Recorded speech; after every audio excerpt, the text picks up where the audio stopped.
ফরিদা পারভিন আপনি লিখেছেন, আমার 3টা সন্তান ছিল, এক এক করে সবাই মারা গেছে।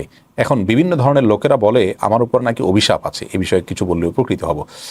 বোন ফরিদা, সন্তান এক এক পর এক মৃত্যুবরণ করা এটা কোনো খারাপ লক্ষণ মনে করাটা একটা কুসংস্কার। যারা এই কথা বলছে যে আপনার উপরে কারোর অভিশাপ আছে, এটা তাদের নেহায়েতই ভুল ধারণা। ইসলামের শরীয়তে এরকম কোনো কথা বলে নাই যে কারোর সন্তান মারা গেলে তার প্রতি অভিশাপ আছে। আমাদের প্রিয় নবী সাল্লাল্লাহু আলাইহি ওয়াসাল্লামের সন্তান তো মারা গেছেন, এক নয় কয়েকজন সন্তান মারা গেছে, বিভিন্ন নবী রাসূলদের এরকম হয়েছে, সাহাবা ইকরাম অনেকের হয়ে গেছে। তাহলে তাদের উপর কি অন্য কারোর অভিশাপ ছিল? এটি সম্পূর্ণ মন গড়া কথা, ভিত্তিহীন কথা। আপনি এটা পরে বিশ্বাস করবেন না।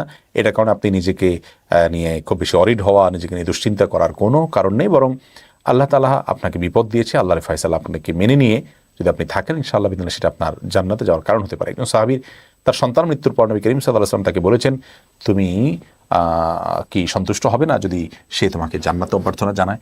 এই হাদিস থেকে অনেক উলামা ইকরাম বলেছেন যে কারোর সন্তান যদি মৃত্যুবরণ করে ছোটবেলায় এবং তিনি যদি সবর করেন, ধৈর্য ধারণ করেন, আল্লাহর ফয়সালাকে মেনে নেন, আল্লাহ রাব্বুল আলামিন সেই আল্লাহর বান্দাকে এর মাধ্যমে জান্নাতে তার সন্তানের মাধ্যমে অভ্যর্থনা দেওয়াবেন। বিধায় আপনি এটার জন্য অরিড হওয়ার কোনো কারণ নাই। কাউস রুবিনা বেগম আপনি লিখেছেন, আমি বাচ্চা দত্তক নিতে চাই, ওষুধ খেয়ে বুকের দুধ পান করাতে সক্ষম হলে কি দুধ মা হতে পারবো?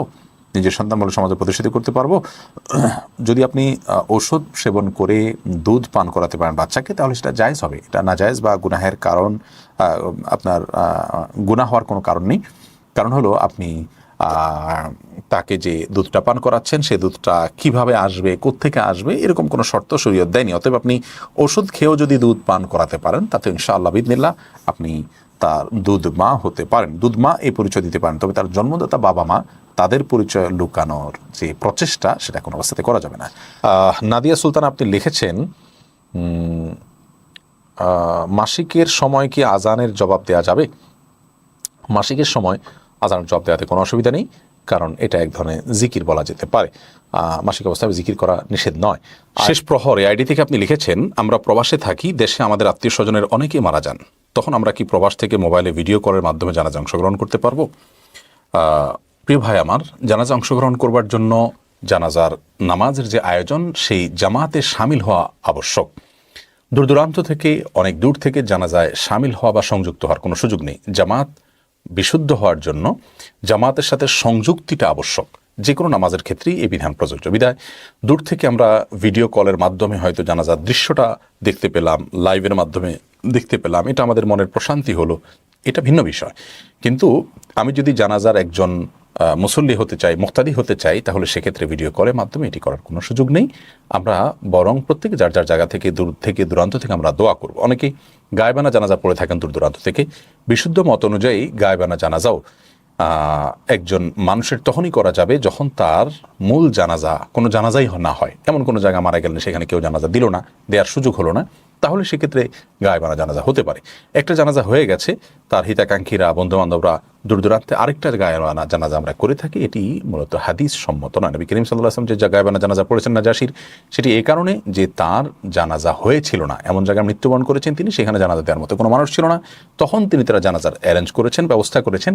বিধায় আমরা যে গায়েবানা জানাজা আমাদের দেশে থাকি, এটা অনেকটা পলিটিক্যাল জানাজা বলতে পারেন, রাজনৈতিক জানাজা বলতে পারেন। এর সাথে শরিয়ার আসলে সেরকম কোনো সম্পৃক্ততা নেই, অর্থাৎ শরিয়া এটা সুস্পষ্টভাবে প্রমাণ করে না। হ্যাঁ, কোনো ওলামা ইকরাম সেটাকেও জায়েজ বলেন, কিন্তু বিশুদ্ধ মতানুযায়ী এটি মাকরুহ থেকে খালি নয়। মোহাম্মদ মেহেদি আপনি প্রশ্ন করেছেন, শীতের দিন ট্যাঙ্কের পানি ঠান্ডা বের হয়, বিশেষ করে ফজরের ওয়াক্তে, কিছু পানি ফেলে দিলে গরম পানি বের হয়, এজন্য কিছু পানি ফেলে দিয়ে ওযু করলে পানির অপচয় কিংবা গুনাহ হবে কি না? খুবই সুন্দর এবং প্রয়োজনীয় একটি প্রশ্ন। টিউবওয়েলের ক্ষেত্রে একই কথা প্রযোজ্য যে টিউবওয়েল বেশ খানিকটা চাপার পর দেখা যায় শীতের দিনগুলোতে একটু উষ্ণ, একটু গরম পানি আসে, আর শুরুতে যে পানিগুলো থাকে সেগুলো সাধারণত অনেক বেশি ঠান্ডা থাকে। তো এই ঠান্ডা পানি ব্যবহার করে আমরা অসুস্থ হয়ে যেতে পারি, কারো অ্যালার্জি প্রবলেম থাকতে পারে, এ ধরনের অনেক সমস্যা থাকার আশঙ্কা আছে। সেই জায়গা থেকে যদি এই পানিগুলোকে, অর্থাৎ অতিরিক্ত শীতল পানিগুলোকে ফেলে দেওয়া হয় এবং পরবর্তীতে যে উষ্ণ পানি আসে সেগুলো দিয়ে উযু করা হয়, ইনশাআল্লাহ বিদিনিল্লাহ পানি অপচয়ের গুনাহ হবে না। ব্যাপারটি এরকম হয়ে গেল যেন আপনি কোনো পাত্র থেকে পানি ব্যবহার করবেন পান করার জন্য কিংবা উযু করার জন্য, কিন্তু তার উপরে ময়লা পড়ে আছে, ময়লার যে লেয়ার পড়ে আছে সেই পানিগুলোকে আপনি ফেলে দিলেন, বাকি পানি আপনি ব্যবহার করলেন।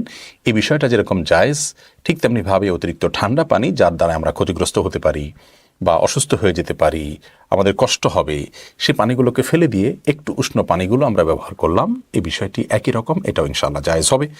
তবে যদি একেবারে ফেলে না দিয়ে সে পানিগুলো বালতি বা কোনো কিছুতে রেখে কোনো একটা গাছের গোড়ায় দেয়া যায়, কোনো কিছুতে দেয়া যায়, অন্তত কোনো একটা কাজে ব্যবহার হয়, তাহলে সেটা মনে হয় সবচেয়ে ভালো হবে।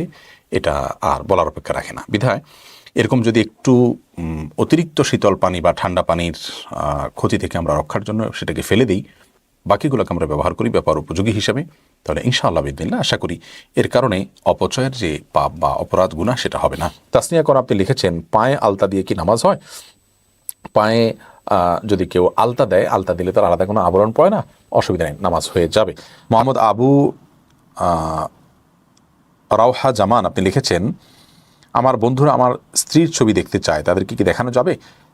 না, আপনি আপনার বন্ধুদেরকে বিনয়ের সাথে নিষেধ করে দিবেন তারা যেন আপনার কাছে এই অন্যায় আবদার না করে। কারণ কারোর স্ত্রীর ছবি দেখতে চাওয়া এটা অনেক জবাবদার।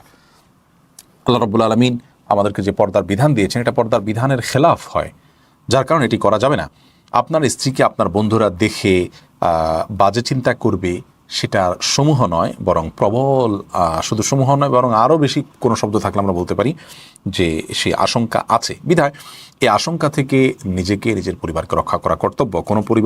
কোনো ব্যক্তি যদি তার পরিবারের লোকদের পর্দাহীনতাকে মেনে নেয়, তাহলে সে সে দায়ুস জান্নাতে প্রবেশ করবে না। বিধায় আপনার বন্ধুদের এরকম অন্যায় আবদার মানা যাবে না। প্রয়োজনে এই ধরনের বন্ধু যারা পর্দা বোঝে না, তাদের সংস্রব ত্যাগ করার হিম্মত এবং সৎসাহস আমাদের থাকতে হবে।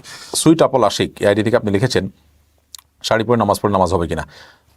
নারীরা নামাজের সময় আমাদের মুখমণ্ডল এবং দুই হাতের কবজি ছাড়া, পায়ের পাতা, তলার অংশ সব ছাড়া পুরো শরীর টাকুন নিচে সহ পুরো শরীর তারা ঢেকে ফেলবেন। এটা শাড়ি পরে যদি তার উপরে অন্য কিছু পরে ডাকতে পারেন তাহলে পড়তে পারেন, কোনো অসুবিধা নেই। কিন্তু শাড়ি পরলে সচরাচর পেট, পিঠ, গোছা এগুলো দেখা যায়, বুক, পিঠ এগুলো দেখা যায়, যার কারণে এরকম যদি দেখা যায় তাহলে কিন্তু নামাজ হবে না। এটাকে অন্য কোনো কাপড় দিয়ে তার উপরে ঢেকে বা যেভাবে যদি করতে পারেন তাহলে সেক্ষেত্রে নামাজ হবে। এমনি সাব্বির আপনি লিখেছেন, অন্যের গাছতলায় পড়ে থাকা ফল না বলে খাওয়া যাবে কিনা, আগে খেয়ে থাকলে এখন করণীয় কি? কারো গাছের নিচে যদি কোনো ফল পড়ে থাকে তাহলে সেক্ষেত্রে সেই ফল কুড়িয়ে খাওয়া যাবে, যদি গাছের মালিকের সেক্ষেত্রে কোনো দায় দাবি না থাকে। দায় দাবি নিয়ে এটা কীভাবে বুঝবো? এটা সচরাচর গাছের নিচের ফলগুলো তিনি এটা নিয়ে মাথা ব্যথা করেন না, মানুষ খাচ্ছে নিচ্ছে, তিনি কিছুই বলেন না জেনেও, এবং কোনো প্রকার বেড়া টেড়াও দেননি। এগুলো দ্বারায় প্রমাণ করা যায় যে তিনি আসলে এটাকে সমর্থন করছেন এবং এক্ষেত্রে তার কোনো বিধিনিষেধ নাই, তার কোনো আপত্তি নেই। অতএব এরকম হলে সে ফল খাওয়া যেতে পারে। আর যদি এমন হয় যে তিনি আসলে নিয়ন্ত্রণ করতে চাইছেন কিন্তু পারছেন না, এটা একটু গভীরভাবে তাকালে কিন্তু বোঝা যাবে তিনি আসলে এটাতে সম্মত আছেন কিনা। যদি তিনি সম্মত না থাকেন তাহলে সেক্ষেত্রে আগে খেয়ে থাকলে তার কাছে মাপ চাইতে হবে, অথবা তার ওয়ারিসদের কাছে মাপ চাইতে হবে, অথবা যে পরিমাণ খেয়েছি মনে হয় তার একটা ভ্যালু বা মূল্য হিসেব করে বের করে তার তরফ থেকে দান করে দিতে হবে তাকে সবের উদ্দেশ্যে। এইভাবে যদি করা যায় ইনশাআল্লাহ বিদিনিল্লাহ দায় মুক্ত হওয়া যাবে। আয়না তনি আপনি লিখেছেন, শীতকালে কি মেয়েরা জ্যাকেট করতে পারবে? কোনো অসুবিধা নেই। মেয়েদের পোশাক মেয়েরা পরবে, পুরুষদের পোশাক পুরুষরা পরবে। তবে বাইরে যখন বের হবে, বিশেষ করে আপনার পুরুষের বেশভূষা বা পুরুষের পোশাক আশাক যেন না পরে, সেটা খেয়াল মানে তাদের সাদৃশ্য যেন না পড়ে। কখনো আপনি ঘরে মনে চাইলে একজন পুরুষের জ্যাকেট পরলেন, চাদর পরলেন, তাতে কোনো অসুবিধা নেই। সচরাচর তাদের বেশভূষা গ্রহণ করে চলা সেটা হলো নিষিদ্ধ। আর জ্যাকেট পরতে কোনো অসুবিধাই নেই, যে কোনো পোশাকই পরতে পারেন, শরীর থেকে নিষেধাজ্ঞা নাই যেহেতু। কালো মেয়ে আইডি থেকে আপনি লিখেছেন, কোনো পর্দানসীন মেয়ে যদি কখনোই বিয়ে না করে, এই ভেবে যে তার স্বামী যদি তাকে বিয়ের পর পর্দা করতে না দেয় তাহলে তার গুনাহ হবে কিনা? এটা এক প্রকারের বাড়াবাড়ি এবং এক প্রকারের সীমালঙ্ঘন। কারণ আপনি আপনার স্বামী আপনাকে পর্দার উপর রাখবেন কি রাখবেন না, এটা আপনি কিভাবে নিশ্চিত হলেন? শুধুমাত্র সন্দেহ, নিছক সন্দেহের বশে আপনি যদি এই কাজটি করেন সেটা উচিত হবে না। কারণ বিবাহ বন্ধনে আবদ্ধ থাকে, এটা সুন্নাহ নবী করিম সাল্লাল্লাহু আলাইহি ওয়াসাল্লামের। আপনি বড় জোর যেটি করতে পারেন তা হলো আপনাকে পর্দার উপরে পরিচালিত করবেন, এরকম স্বামী আপনি যেন পান, সেজন্য চেষ্টা আপনি করতে পারেন, সচেষ্ট আপনি থাকতে পারেন, সেটা আপনার করা উচিত। কিন্তু জুজুর ভয়ে কীরকম স্বামী আপনার নসিবে আসবে না আসবে সেটা তো আপনি জানেন না। সেটার উপরে ভিত্তি করে আপনি যদি এরকমটি করেন, অর্থাৎ বিবাহ থেকে নিজেকে বিরত রাখেন, তাহলে সেটা জায়েজ হবে না বা সঠিক হবে না, ভুল সিদ্ধান্ত হবে। সালমা আক্তার আপনি লিখেছেন, মোনাজাতের দোয়া হিসেবে সূরা ফাতিহা পাঠ করলে কি বিসমিল্লাহ পড়তে হবে? সূরা ফাতিহা পাঠের বা যে কোনো সূরা তেলাওয়াতের শুরুতে বিসমিল্লাহ পড়াটা সুন্নাহ, অতএব বিসমিল্লাহ পড়াটা উত্তম এবং ভালো। সূরা ফাতিহা এটা যদি আপনি দোয়া হিসাবে পড়েন, সাধারণ তেলাওয়াত হিসাবে না পড়েন, তাহলে সেক্ষেত্রে বিসমিল্লাহ না পড়লে অসুবিধা নেই, কিন্তু বিসমিল্লাহটা আসলে এই সূরার সাথে আপনার সূরার শুরুতে পড়াটা কমন একটা সুন্নাহ, বিদেশটি করা উত্তম এবং ভালো। যদিও ইমাম শাফি রহমাহুল্লাহর মাযহাব অনুযায়ী বিসমিল্লাহির রহমানির রহিম এটা সূরা ফাতিহার অংশ, তাহলে তো সেক্ষেত্রে এটা সহই আপনাকে পড়তে হবে ওই মত অনুযায়ী, ওটা পড়া তো সূরা ফাতিহারই অংশ হিসাবে পড়তে হবে। সাজবিদুল ইসলাম আপনি লিখেছেন, আমি একই মেয়েকে 2 বার বিয়ে করি। একবার একা একা শুধু মেয়ের মা জানতো, তখন 3 লাখ টাকা দেনমোহর হিসেবে বিয়ে করেছি। পরবর্তীতে পরিবার সহ সবাই মিলে 6 লাখ টাকা দিয়ে দেনমোহর হিসেবে বিয়ে করি এবং 6 লাখ টাকা শোধ করি। আমার প্রশ্ন হলো, আমাকে কি আগের বিয়ের মানে প্রথম বিয়ের 3 লাখ টাকাও শোধ করতে হবে? ভাই তাজবিদ, যদি একাধিকবার বিয়ে হয়ে থাকে তাহলে দেখতে হবে কোন বিয়েটা বিশুদ্ধ হয়েছে। প্রথম বিয়ে যেটা আপনি করেছেন সেটা যদি মেয়ের মা জানে, মেয়ের বাবা জানে, অভিভাবকরা জানে, সাক্ষী থাকে 2 জন, যথাযথ নামে বিয়ে হয়ে যায়, বিয়ের যে শর্ত আছে সেটা যদি পূরণ করে থাকেন তাহলে সেটাই আপনার বিয়ে। পরের বিয়েটা একরকম অহেতুক বিয়ে, আপনাকে প্রথমটাই পরিশোধ করতে হবে, পরেরটা নয়। আর যদি প্রথম বিয়েটা থাকে আপনার এমন ফরম্যাটে যে বিয়েটা শরীয়তের বিয়ের যে শুদ্ধ হওয়ার যে ফরম্যাট আছে সেই ফরম্যাট ফিল আপ না করে, ধরুন সেই বিয়েতে আপনি বিয়ে করেছেন, সেখানে আমার মেয়ের মা আছে, মেয়ে আছে, আপনি আছেন, বাস এই 3 জন, তাহলে তো সাক্ষীর যে সেটাও পূরণ হয়নি। আবার আর অনেক বিষয় এখানে আছে। অভিভাবকের সম্মতিকে অনেক ইমামগণ শর্ত আরোপ করেছেন, যারা সে সমস্ত ইমামগণদের আপনার এই মতকে গ্রহণ করেন এবং সেই মতের উপরে চলেন, তাদের মত অনুযায়ী সে বিয়ে বিশুদ্ধ হয় নাই, কারণ অভিভাবকের সম্মতি নেই, মা তার অভিভাবক নন, বাবা অভিভাবক। তো সব মিলিয়ে খোলাসা কথা হলো, শরঈ দৃষ্টিকোণ থেকে বিবাহ বিশুদ্ধের জন্য যা দরকার সেটা যদি না থাকে প্রথম বিয়ে, তাহলে সেটা বিশুদ্ধ হয়নি। পরের বিয়েটা বিশুদ্ধ হয়েছে বিধায় পরেরটা আপনাকে দিতে হবে। 2টাই দিতে হবে এরকম কোনো সুরত নেই, যে কোনো একটাই আপনার উপরে প্রযোজ্য হবে এবং বর্তাবে। আশিক ইব্রাহিম বিডি আইডি থেকে আপনি লিখেছেন, শীতের সময় কানটুপিতে কপাল ঢেকে রাখা অবস্থায় সিজদা করলে কি সঠিক হবে? কপাল এর উপরে মোটা কোনো কিছু থাকা এটা উচিত নয়। সিজদা হইতে হবে 7 অঙ্গের উপরে, হাদিসে আসছে। নবী করিম সাল্লাল্লাহু আলাইহি ওয়াসাল্লাম বলেছেন, উমিরতু আন আসজুদা আলা সাবআতি আযম, 7টা অঙ্গের উপরে সিজদা করতে আমাকে নির্দেশ করা হয়েছে, তার ভিতরে এই কপালও একটি, কপাল আর নাক। অতএব এটার উপরে যদি অনেক মোটা কানটুপি পড়ে যায়, অনেক সময় অনেকে ভাঁজ করে দেন, তাহলে সেটা উচিত হবে না। যদি এতে সিজদা হয়ে যাবে, কিন্তু এটা সিজদার যে আদব সেটার খেলাফ হবে। আর যদি পাতলা কিছু হয় তাহলে সেক্ষেত্রে অসুবিধা নেই, সিজদা হয়ে যাবে। আর মুখমণ্ডল ঢাকা, শীতকালে অনেকে চাদর মুড়ি দেন বা কানটুপি পুরোটা মুখটা ঢেকে দেন, সেটা কিন্তু জায়েজ নয়, সেটা মাকরুহ হবে, মাকরুহ তাহরিমি হবে। কারণ অনেক উলামা ইকরামি এটার মাকরুহ তাহরিমের ফতোয়া দিয়েছেন। হাদিসে সুস্পষ্ট নিষেধাজ্ঞা আছে যে মুখমণ্ডল ঢেকে যেন আমরা সালাত আদায় না করি। সাদিয়া সুলতান আপনি লিখেছেন, আজানের সময় কি টয়লেটে যাওয়া যাবে? আজানের সময় টয়লেটে যাওয়া যাবে, কোনো অসুবিধা নেই। আজানের সময় টয়লেটে যাওয়া যাবে না এমন কোনো কথা নেই। যদি আজানের জবাব দিয়ে তারপরে যেতে পারেন তাহলে ভালো, জবাব দেওয়ার আমলটা হয়ে যাবে। নিশুদেওয়ান আপনি লিখেছেন, মুনকার নাকিরের 3 প্রশ্নের ব্যাপারে কোরআনে কি কোনো দলিল আছে? মুনকার নাকিরের 3 প্রশ্নের বিবরণ হাদিসে রয়েছে, কোরআনে নয়। কোরআনে কারীমে আল্লাহ রাব্বুল আলামিন আলমে বারজাখের কথা বলেছেন, ওয়া মিন ওয়ারাইহিম বারজাখুন ইলা ইয়াউমি ইউবআসুন, মানুষকে পুনরুত্থানের আগ পর্যন্ত বারজাখের জগতে রাখা হবে। অর্থাৎ বারজাখ মানে আড়াল, আখেরাত এবং দুনিয়ার আড়াল বলা হয়। এই জীবনটা হলো বারজাখী জীবন বা কবরের জীবন, বা যেখানে আমাদের অবস্থান হবে। কেউ বাঘের পেটে চলে গেলেন, কেউ পানিতে পড়ে গেলেন, কেউ আগুনে পুড়ে গেলেন, যে অবস্থায় আছেন ওইটাই তার বারজাখী জীবন। সেই বারজাখী জীবনে আপনার প্রশ্নোত্তরের মুখোমুখি হওয়ার বিষয়টি হাদিস দ্বারা সুসাব্যস্ত হয়েছে। আর বারজাখী জীবনের কথাটা কোরআনে আছে। কোরআনে যেহেতু বারজাখী জীবনের কথা আছে, তার বিবরণ বিস্তারিত সেটা কোরআনে থাকা আবশ্যক নয়। বেশিরভাগ ক্ষেত্রে কোরআন ইনিশিয়ার বিষয়গুলো উল্লেখ করে হাদিসে তার বিবরণ রয়েছে। তামান্না ইসলাম তাম্মি আপনি লিখেছেন, স্বামীর সাথে একাকীভাবে বিবাহ বার্ষিকী পালন করা যাবে কিনা? বিবাহ বার্ষিকী উপলক্ষে স্বামীকে উইশ করা বা কেক কাটা যাবে কিনা? এই দিবস উদযাপনের প্রক্রিয়াটা যেহেতু অমুসলিমদের থেকে এসেছে, সেটি আমাদের জন্য গ্রহণ করা জায়েজ নয় বা উচিত নয়। তবে একাকী আপনার এটা কথা মনে উঠেছে বা কোনো আপনার স্মৃতি মনে পড়েছে, সেগুলো শেয়ার করছেন, ভালো লাগা কাজ করছে, এরকম কোনো কিছু থাকতে পারে, এটাতে কোনো অসুবিধা নেই। বাকি ঘটা করে এটাকে পালন করা এটা উচিত নয়। স্বামী স্ত্রী একান্তে নিজেরা এই সময়টাকে স্মরণ করলেন, স্মরণ হলো তাদের, তারা আলাপ সালাপ করলেন বা তাদের নিজেদের মধ্যে সীমাবদ্ধ রাখলেন, তাতে কোনো অসুবিধা নেই। ঘটা করে আনুষ্ঠানিকতা করা জায়েজ হবে না। রফিকুল ইসলাম রিপন আপনি লিখেছেন, ছেলে হলে মায়ের নামের প্রথম অক্ষরের সাথে মিল রেখে নাম রাখতে হবে, আর মেয়ে হলে বাবার নামের প্রথম অক্ষরের সাথে মিল রেখে নাম রাখতে হবে। কথাটা কতটুকু সত্য? ছেলে হলে মায়ের নামের প্রথম অক্ষরের সাথে বা মেয়ে হলে মায়ের নামের প্রথম অক্ষরের সাথে মিল রাখতে হবে, এটা শুধু আমাদের নিজস্ব একটা কালচার। কোরআন হাদিস এরকম কোনো নির্দেশ দেয়নি, কেউ চাইলে এরকম রাখতে পারেন, একান্ত তাদের ব্যাপার, শরীয়তের কোনো নির্দেশ নেই। রোসানা খাতুন আপনি লিখেছেন, মুসলিম কিছু সমাজে বিয়েতে মালা উভয়ে বদল করতে দেখা যায়, ইসলাম এটা জায়েজ আছে কিনা? এটা আসলে আমাদের সামাজিক কালচার বলা যেতে পারে, যে আমরা কোনো বিয়ে যখন পাকাপাকি হয় তো মালা একজনের মালা আরেকজনের দিয়ে, আরেকজনের মালা অপরজনে গ্রহণ করি। এটাতে খারাপ কোনো কিছু নেই, হারাম কোনো কিছু নেই। অতএব এটা মুবাহ এবং জায়েজ একটা কাজ। এটাকে কেউ ইবাদত মনে করেও করে না, বিয়ের মৌলিক অংশ হিসাবে মনে করে, এটা জাস্ট একটা সামাজিক কালচার। সামাজিক কোনো কালচারের সাথে যদি কোরআন হাদিসের কোনো কন্ট্রাডিকশন না হয় তাহলে সেক্ষেত্রে কোনো অসুবিধা নেই। কারণ না, এমনি আলাউদ্দিন আপনি লিখেছেন, একবার উজু করে উজু না ভাঙলে কি একাধিকবার নামাজ আদায় করা যাবে? যাবে, কোনো অসুবিধা নেই। যদি একাধিকবার নামাজ পড়া যায়, রাসূল আকরাম সাল্লাল্লাহু আলাইহি ওয়াসাল্লাম করেছেন। ওমর রাদিয়াল্লাহু আনহু জিজ্ঞাসা করেছেন, তখন নবী করিম সাল্লাল্লাহু আলাইহি ওয়াসাল্লাম বলেছেন, ইচ্ছাকৃত এরকম করেছি আমি। অর্থাৎ এটা জায়েজ আছে, এটা বোঝানোর জন্য। প্রত্যেক ওয়াক্তের জন্য আলাদা আলাদা করে উজু করা ভালো, কিন্তু একই ওয়াক্ত উজু দিয়ে একাধিক ওয়াক্তর নামাজ পড়লে সেটা জায়েজ হবে যদি উজু থাকে, কোনো অসুবিধা নেই। আম্মু আব্বুর মেয়ে আইডি থেকে লিখেছেন, একজন আমার স্বামী দ্বিতীয় বিয়ে করতে চাচ্ছেন, তিনি সবার হকের ব্যাপারে সচেতন, নামাজ রোজাও করেন আলহামদুলিল্লাহ, তবে সুন্নত নামাজ তেমন পড়েন না, সকালে ফজরের পরে ঘুমান, এমন কিছু সুন্নতের ব্যাপারে তিনি উদাসীন, কিন্তু তিনি কেবল সুন্নত পালনের উদ্দেশ্যে দ্বিতীয় বিয়ে করতে চান, তখন ওই সুন্নত পালন করা বেশি জরুরি নাকি একাধিক বিয়ের সুন্নত পালন করাটা বেশি জরুরি? প্রিয় বোন আমার, এতে তো কোনো সন্দেহ নেই যে আমাদের কাছে যে সুন্নাহ পালন করতে যত ভালো লাগে সেটা আমরা তত বেশি পালন করতে অভ্যস্ত। এটা নারী পুরুষ সকলের জন্যই প্রযোজ্য।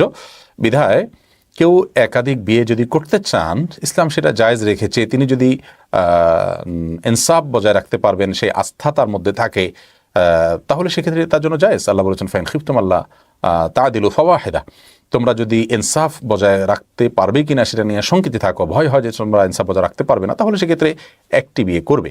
তো এই যে আল্লাহ রাব্বুল আলামিন আমাদেরকে বিয়ের ক্ষেত্রে একাধিক বিয়েকে জায়েজ রেখেছেন, যদি আমাদের মধ্যে ইনসাফ বজায় রাখার ব্যাপারে আত্মবিশ্বাস থাকে নিজেদের ব্যাপারে নিজেদের, তাহলে সেক্ষেত্রে সুন্নার দোহাই তো দেওয়ার দরকার নেই, তিনি চাইলে তো বিয়ে করতেই পারেন। তবে হ্যাঁ, এটা ঠিক যে সুন্নাতের দাবি করে যদি তিনি এটা করতে চান, তাহলে আরও যে সুন্নাতগুলো আছে সেগুলোর ব্যাপারে তিনি কেন উদাসীন, প্রশ্ন রাখাই যায়। কিন্তু বোন, আপনাকে বলবো যে তিনি যদি দ্বিতীয় বিয়ে করতে চান এবং তিনি যদি, আপনি যেমনটি বলেছেন, সবার দায়িত্বশীল, তিনি ঠিক থাকতে পারবেন, তাহলে সেক্ষেত্রে আপনি তার এই চাওয়াটাকে শরীয়তের দৃষ্টিকোণ থেকে অন্যায্য চাওয়া বলতে পারেন না, যদি সার্বিকভাবে তার সেই সামর্থ্য থাকে।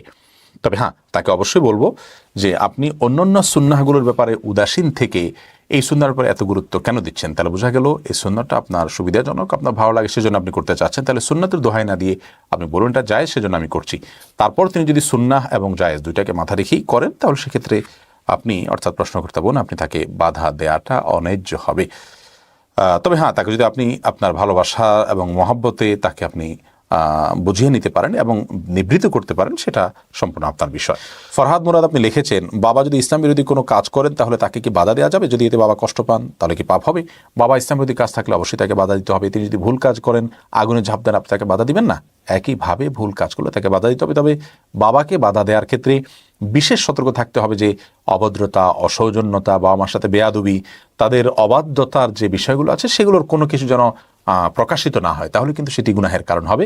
যথাসম্ভব বিনয়ের সাথে, নম্রতার সাথে, কমলতার সাথে, হিকমার সাথে তাদেরকে দাওয়াত দিতে হবে। তারপরে যদি তারা না শুনেন, তাহলে বাড়াবাড়ি করা বা তাদের সাথে গালমন্দ, ঝগড়াঝাটি, চিল্লাচিল্লি এগুলো করা সন্তানের জন্য জায়েজ নয়। এরপরে রায়হান খান আপনি লিখেছেন, আমি আপনার অনেক বড় একজন ভক্ত, আমার ভালোবাসা নেবেন। আমার ওষুধের দোকান, ফার্মেসি আছে, বাচ্চা নষ্টের যে ওষুধ আছে সেগুলো দিয়ে বাচ্চা নষ্ট করা হয়, সেগুলো ক্রয় বিক্রয় এসব জায়েজ আছে কিনা, ব্যাপারে কোরআন হাদিসের আলোকে জানতে চাই। ভাই রায়হান, আল্লাহ আপনাকে ভালোবাসুন, যে আল্লাহর জন্য আপনি আমাকে ভালোবেসেছেন, জাযাকুমুল্লাহ খাইর। ফার্মেসিতে বাচ্চা নষ্ট করার ঔষধ বিক্রি করা যাবে কিনা? এর উত্তর হলো, এর ব্যবহার প্রায় বেশিরভাগ ক্ষেত্রেই অন্যায় ক্ষেত্রে ব্যবহার হয়ে থাকে, হারাম ক্ষেত্রে ব্যবহার হয়ে থাকে। বাচ্চার মধ্যে স্পন্দন চলে আসে, তারপর বাচ্চাকে হত্যা করা হয়, ভ্রূণ হত্যা করা হয়, অথবা কোনো অবৈধ ক্ষেত্রে ব্যবহার হয়। এর ব্যবহারের পরিমাণটাই বেশি, যার কারণে এটি বিক্রি করা থেকে বিরত থাকা উচিত। এটি ছাড়াও ফার্মেসি চলবে, হয়তো কিছুটা কেনাবেচা কম হলো, কিন্তু একজন ইমানদার অবশ্যই হারাম থেকে বেঁচে থাকবে। যেই কাজটি দ্বারা মানুষ হারাম কাজ করে, সেই জিনিসটি, সেই পণ্যটি এবং সেই উপাদানটি বিক্রি করা, সেই উপকরণ বিক্রি করাও হারাম। বিধায় এটা থেকে বেঁচে থাকতে হবে। হ্যাঁ, যদি এটার মাল্টিপল ইউজের ব্যবস্থা থাকতো যে হ্যাঁ ভালো মন্দ দুই ক্ষেত্রেই ব্যবহার করা যেতে পারে এবং প্যারালালি ইউজ হয় দুই ক্ষেত্রে, তাহলে সেক্ষেত্রে এটি জায়েজ হতো। কিন্তু এটার ব্যবহার বেশিরভাগ ক্ষেত্রে অবৈধ ক্ষেত্রেই হয়ে থাকে। হ্যাঁ, কারোর যদি বাচ্চা কনসিভ হয়ে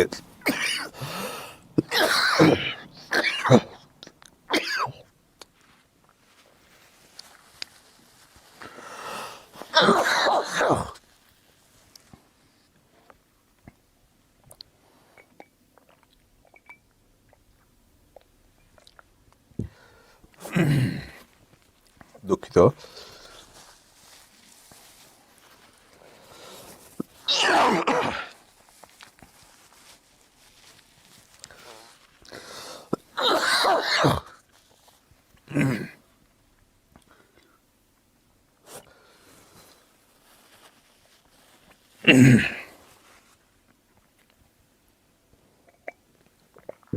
জি।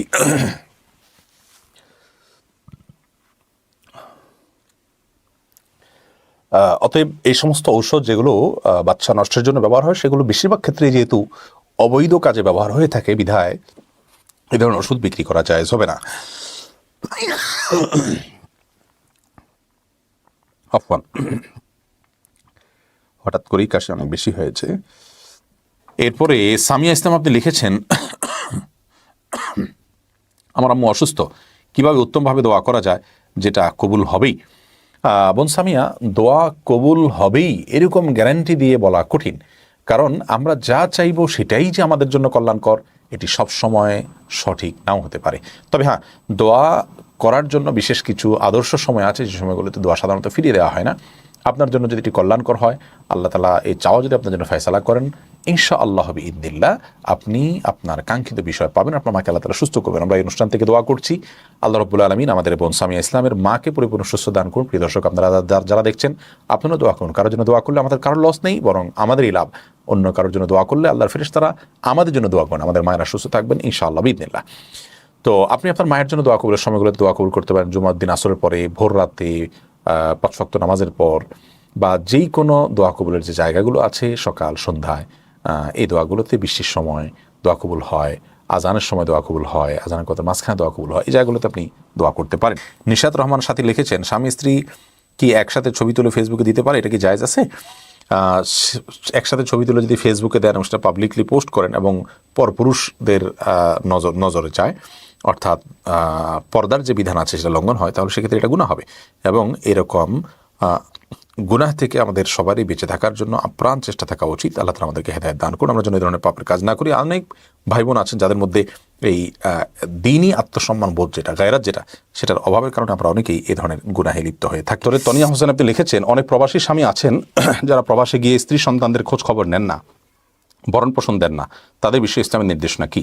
যে সমস্ত প্রবাসী স্বামী প্রবাসে গিয়ে সন্তান এবং পরিবারকে ভুলে যান এবং তাদের খোঁজ খবর নেন না, তারা হারামে লিপ্ত আছেন, তারা তাদের উপরে অর্পিত দায়িত্ব পালন করছেন না। আল্লাহ রাব্বুল আলামিন প্রত্যেক ব্যক্তিকে তার অধীনস্থদের ব্যাপারে জিজ্ঞাসাবাদের মুখোমুখি করবেন। নবী করিম সাল্লাল্লাহু আলাইহি ওয়াসাল্লাম স্পষ্ট বলেছেন, আলা কুল্লুকুম রাইন ওয়া কুল্লুকুম মাসউলুন আন রাইয়াতিহি। অতএব এর কারণে তারা কাবিরা গুনাহে লিপ্ত আছেন, অপরাধ করছেন, অনেকে ইবাদতবন্দি করছেন, অথচ পরিবারের খবর নিচ্ছেন না। তো সেটাই তো একটা বড় ইবাদত এবং সেটা আল্লাহর পক্ষ থেকে গুরুত্বপূর্ণ একটা ফরিজা, একটা জিম্মাদারি। বিধায় সেটা না করার কারণে গুনাহে লিপ্ত হতে হবে। আর এই বিষয়ে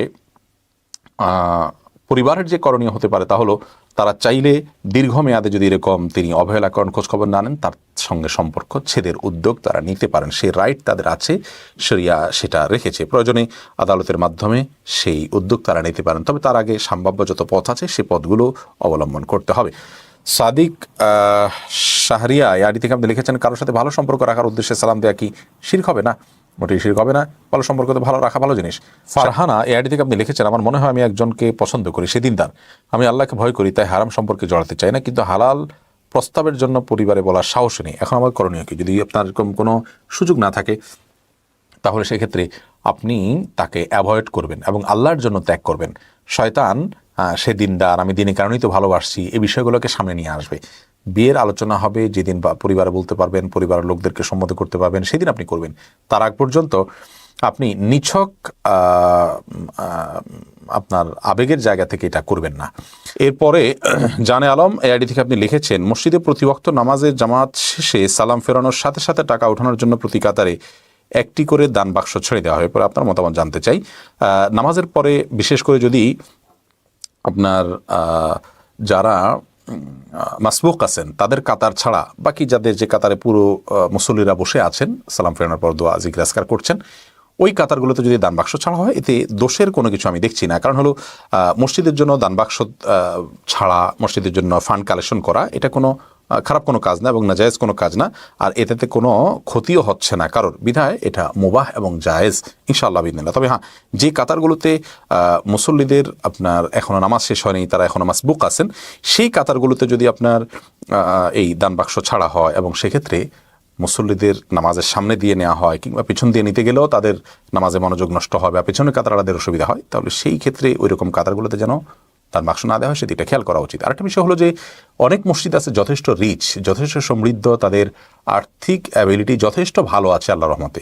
দুঃখজনক যে সেই মসজিদগুলোতেও যুগ যুগ ধরে যেটা মানে একান্ত প্রয়োজন না সেটাকেও আপনার প্রয়োজন বানিয়ে ফেলা হচ্ছে এবং সারা বছর ধরে আপনার এই কি বলে এটাকে দান বাক্স টানাটানির এই সিস্টেম এবং রেওয়াজ প্রচলিত আছে। মসজিদগুলোর মধ্যে কর্তৃপক্ষের মধ্যে আত্মতুষ্টি থাকা উচিত।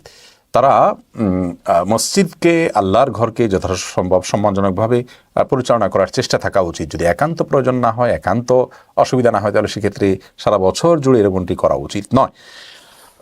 তবে মৌলিকভাবে এটা কোনো নাজায়েজ কাজ নয়। মুরাদ হোসেন আপনি লিখেছেন, আমি মালয়েশিয়া আসার জন্য দালালের সাথে যতটুকু টাকা চুক্তি করেছিলাম আসার আগে তার থেকে 20,000 টাকা কম দিয়েছি, বলেছি মালয়েশিয়া গিয়ে দেবো। আসার পর দেখি সে যে ধরনের সুযোগ সুবিধার কথা বলেছে তার বেশিরভাগই মিথ্যা, তাই যে 20,000 টাকা আসার পরে তাকে দেওয়ার কথা ছিল সেটা দেইনি, এতে কি আমার গুনাহ হবে? যে পরিমাণ ফ্যাসিলিটিস আপনি পান নাই, ধরুন একটা ভিসার এই ফ্যাসিলিটিস থাকলে এই ভ্যালু থাকে, এই ফ্যাসিলিটিস কম থাকলে এই ভ্যালু থাকে। তা আপনি যে ফ্যাসিলিটিস পেয়েছেন এটার সাথে তার যে কমিটমেন্ট ছিল তার গ্যাপটা কি মূল্যের, যদি সেটা 20,000 হয় বা তার চেয়ে বেশি হয় তাহলে আপনি টাকা না দিয়ে থাকলে গুনাহ হবে না আপনার। কারণ হলো আপনি আপনার ন্যায্য অধিকার তার কাছ থেকে আদায় করেছেন, সে আপনাকে প্রতারণা করেছে, অবশ্যই আপনি সেটা কেটে রাখতে পারবেন। আরিফুল হাসান আপনি লিখেছেন, যদি কোনো মেয়ে বলে যে আমি দাড়িওয়ালা ছেলেকে বিয়ে করব না, তার ব্যাপারে আপনার মন্তব্য কি?